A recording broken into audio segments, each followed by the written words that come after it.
Hey YouTube, Dawson Ryder here with the next installment in my Power Rangers Team Up Rewind review series. I believe this is actually the last main one before I get onto bonus episodes of some of the smaller ones before I get to the ranking video finally. I like how this series started out as a lead up to the Dino Team Up in the US airings, and then it's just gone so far past it, because the videos take a little bit longer to work on than I thought amongst working on other videos and whatnot. But anyway, this is Dimensions in Danger, the anniversary crossover from Ninja Steel, or Super Ninja Steel. And honestly, I really dig this one. I think it's really underrated. I wasn't expecting anything out of this, honestly, because of how just awful generally Power Rangers has been for almost a decade. I was not having any expectations for this, you know, and not because I thought, oh my god, they botched Super Mega Force and all my expectations. Just because of the general quality of the show, I had no expectations for it. So I was surprised that it's actually pretty good. I'm not saying, oh my god, it's the most amazing crossover ever, but all things considered, it was pretty good and it had some really cool parts.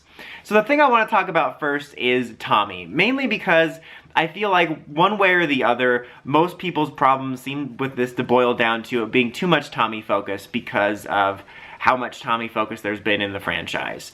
And I'm gonna be honest, I feel like the people that complain about the Tommy focus have surpassed the actual Tommy focus and annoyingness, at least for me, because honestly, I don't think it's that bad. I think, I might do a separate video on this, but I think that JDF's general presence in keeping Tommy around and then Lord Draken is really what did it. Because if you boil it down, yeah, Tommy's returned more than some others, but it's not really that bad. Outside of the Dino Thunder situation, which was pretty unique and kind of predates all this crossover stuff, he's really only returned for Forever Red and Legendary Battle. And yeah, he was front and center in Legendary Battle, but he maybe had like a 0.1% more line than everybody else. And whoever came back for Mighty Morphin for sure would have been front and center and got the most lines. So I don't know, like, I get it, you want to see other focus on other Rangers, but I feel that people let their hatred for Tommy really stop them from enjoying the cool stuff this one did. And there was a lot to like about this. Like, to speak about the positives of the focus on Tommy, I'm gonna be honest, I do think Tommy's oversaturated a bit sometimes, but I still like him as a character, and I like the stuff they did with him here. Like, first and foremost, I love that we got an update on him. Like, they used the house from Reefside, which is a cool detail that I wouldn't have expected. And this is something I complained about from the Dino crossover with Jason, is that in a matter of just a couple seconds, well, maybe amounted to what, 15, 30 seconds of screen time? I don't know math. But they basically updated you on what Tommy's been up to, and he's still living there. They did a JJ tease. You kind of blink and you missed at him and Kat holding hands, but it's implied they're together. And that's all you really need. You don't need to dedicate 10 minutes of screen time with a blackboard explaining what Tommy's been up to. But in a couple of scenes, they showed me what he's been up to. They called back to Dino Thunder. It was really nice. I appreciated that. Also, the Master Morpher. The Master Morpher is freaking cool. Like, we still haven't gotten an explanation for where it comes from. I mean, to be fair, we haven't gotten an explanation where a lot of stuff comes from or how people get their powers back. And I honestly did expect them to explain it in the comic. I'm surprised they didn't. But setting that aside, I thought this was a really cool way to sort of celebrate something that's unique about Power Rangers. And obviously, Tommy, I think, is the pinnacle explanation of it, but something that Power Rangers does that Sentai really doesn't do is have this history of characters taking on multiple Ranger mantles, or Ranger mantles being worn by multiple different characters. I mean, it's happened on occasion in Sentai, and obviously there's cases like the actor playing a different role, like Maggiello and then Gold from Go Busters being the same actor. But for Power Rangers, that's a really unique thing, and Tommy has assumed the most mantles, especially since he was there for the original Zordon era and then came back. And I thought this was a really cool way of celebrating that unique aspect, and even though it creates questions about where the Master Morpher came from, it retroactively explains why he had Green and White Ranger stuff in Legendary Battle. So I thought it was really cool, and the transforming between the various powers was a really cool, I think, anniversary aspect of it that I thought was neat. But the thing is, a lot of people complain is they got this good amount of actors back for this celebration and they didn't have a lot to do. And I agree with that. Something I will say though is I like how they set up the other three that were like the main ones better, where they had Wes and Gemma and, what's his name?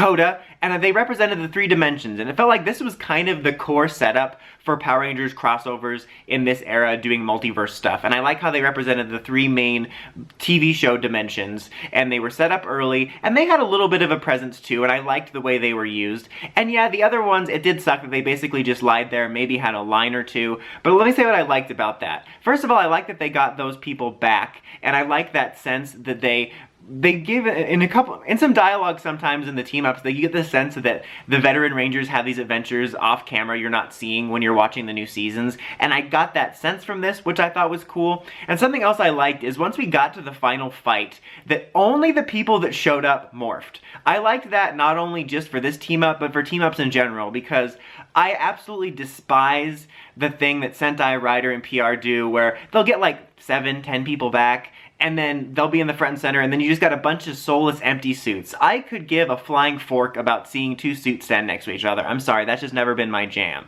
You know, and so it seems so hollow and meaningless. So I like that only the people that were physically there morphed and were in the group shot. It just made it feel more impactful. I felt like those characters were actually there. Even though a lot of them didn't get speaking roles a lot of the time, I felt like they were really there. And I liked that. I think more team-ups should do that. Like, only include the people morphed that you got back for the team-up. I really like that. I think it was a unique arrangement of people. It created some weird questions about, like, well, why is Rocky red? Why is Cat using the Turbo Morpher? But, you know, it's whatever. I don't know why they decided that. I think Rocky's red because I'm going to imagine Steve Cardenas insisted it. But I don't know about Pink Turbo. Maybe that was the only costume they had that wasn't deteriorated or could recreate easily. I don't know. Again, these are things that do bother me, but I'm not going to make a federal case out of it.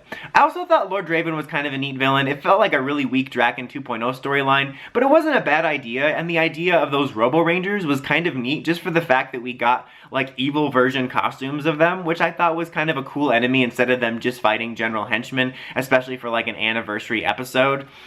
There was, you know, this was the Ninja Steel team-up, and it was the Ninja Steel season, so we did have moments with them and some weird included movie footage, which was fine. And it's weird because, like, I don't really care about that. Like, my focus wasn't on them. It kind of reminds me of Once a Ranger in the sense that I see a lot of people saying, like, yeah, the team-up stuff was good, but the Overdrive Rangers ruined it for me. And I ranted on about that in the Once a Ranger review. But it's kind of my similar thinking where, because this is kind of about these returning characters and we're spending the rest of the season with our main characters, my focus really isn't on them. So it's almost like I'm tuning everything with the Ninja Steel Rangers out, so it just doesn't bother me all that much. But I thought this was, again, it was fast. I wish there was an extended cut or a 2-parter, I think, but I think it was more enjoyable than people give it credit for. Like, I think the Master Morpher stuff was really cool. The fact that the people that actually got there were the only one that transformed was cool. It was a good variety. The Evil Rangers stuff, there was also some nice little Easter eggs and surprises, like the Falcon Zord, which I think makes sense in canon that the Falcon Zord is still around. That was just totally unexpected. Again, I had no expectations going into this at all. So at the time, it was just even extra exciting to see cool stuff like the Master Morpher and the Falcon Zord, because I had like 0 expectations, and I certainly didn't expect stuff like that, and I thought that was just really neat stuff. And also, I don't know exactly the behind-the-scenes details of how this was planned chronologically and whatnot, but I think it's really underrated that this one had some slight connectivity with the comic, because Soul of the Dragon, the solo JDF Tommy comic, came out not long after this, in that same year, and they introduced the Master Morpher here, and then it was a main fixture in the comic. And same thing with JJ. JJ was a main character in that comic, and he was called out here.